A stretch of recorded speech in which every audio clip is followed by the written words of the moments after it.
praksa bija Itālijā no vienas puses, bet no otras puses vienā neparastā reģionā. Varbūt jūs varat uzmanēt kādēļ? Šī simbola. Ļoti tās raksturīgas simbols. Vatikāns, vai? Tad runājot par šo simbolu, tad tiešām redzi gandrīz visur ļoti daudz šķīviem, dažādām krūzēm, piekariņiem. Varbūt rodas jautājums arī, ko tas nozīmē. Tad ir tāda kā medūzas galva, kurai ir čūskas, kā mati, kura varēja ar savu skatienu kādu cilvēku padarīt nekustīgu. Un, kā es redzu, tad ir 3 kājas, un tāpēc 3 kājas, kā es domāju, ir kāda ideja. Pēc kā tā Sicīlija izskatās? Bet savu, ka... Pēc 3. Un tas tieši simbolizē šos 3 stūrus. Jāskatā, ka es biju labi, laikam kā tas sanāk, tas ir labais stūrs, bija labajā stūrī. Mēs cīnu, ja kas no tās bija arī tāda vieta, kurš nedēļa visas pārējās 3 stūrs, proti tādu skaldu. Un jāskatā, ka tā ir atsevišķa valsts, daļēji tādēļ, ka viņiem ir savs parlaments, viņiem ir arī sava valoda. Sicīliešu valoda ir ļoti stipri atšķirās no itāļu valodas, viņiem ir kaut kas no arābu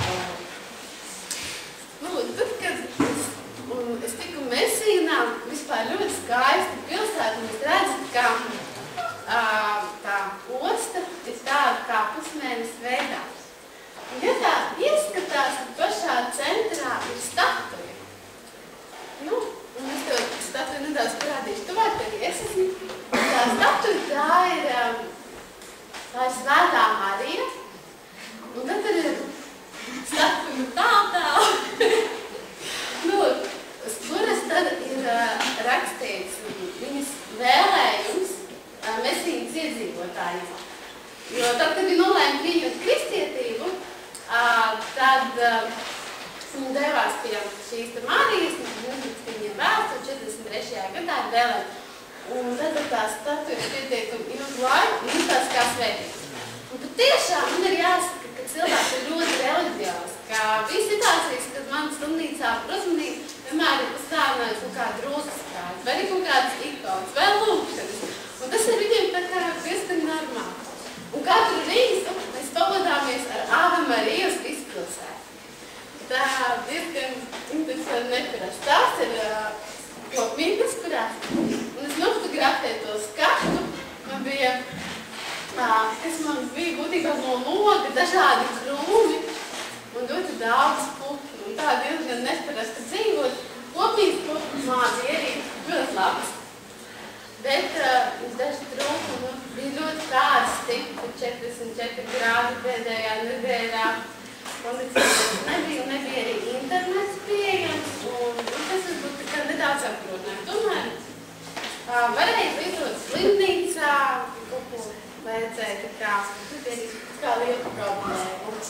Ja mēs runājam par pašu slimnīcu, protams, kā ja es braucu, tad ļoti labi zināt itāļu valodu.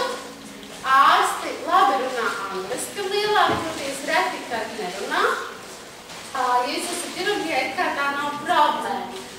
Bet braucot uz dienvidiem un braucot augustā, dažas nodaļas var būt slēgtas. Piemēram, oftalmoloģijā nodaļas vispār nestrādā.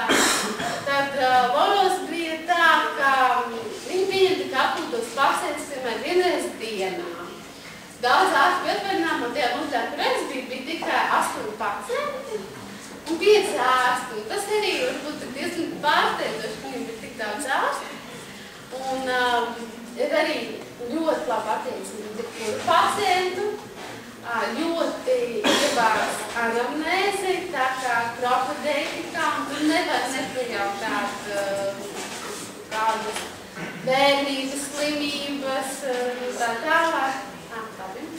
Un gribēju vienkārši parādīt, ka viņam ir iekārtas, kas pie mums tiek maz izmantos. Piemēram, aknas ar tranzistas elastogrāfiju, viņi masveidus vaknas dzīves. Ja tad sociālā programma bija labi organizēties tikai arī uz svētkiem.